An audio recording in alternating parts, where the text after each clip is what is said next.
एबे एबे आसला बड़ खबर कालिया योजना ना बदल के एबे हम सीएम योजना माध्यम पाइपर 5,000 टंका डिटेल जानते वीडियो देखा पूर्व जो चैनल नु अच्छा चैनल सब्सक्राइब कर नोटिफिकेशन ऑन कर दिए। देखु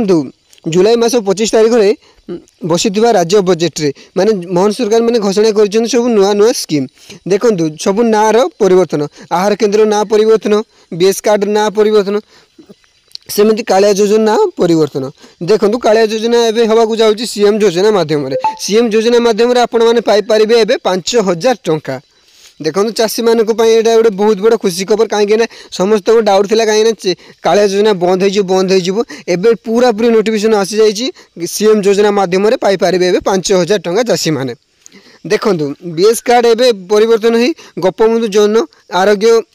योजना हो जाइए आहार केन्द्र सेमती बदली जाए श्री अन्न योजना हो जाइए सेमती कालिया योजना ना बदली दिगला सीएम योजना मध्यम पाइपर 5,000 टंका ताले एत बड़ खुशी खबर अप्लाई डेट आसीगले मुझे कहीदेवी कौन कौन अप्लाई कौन कौन दरकार होगी जदि आपण चैनल नुआ अच्छा चैनल को सब्सक्राइब कर नोटिफिकेशन ऑन कर दिंतु।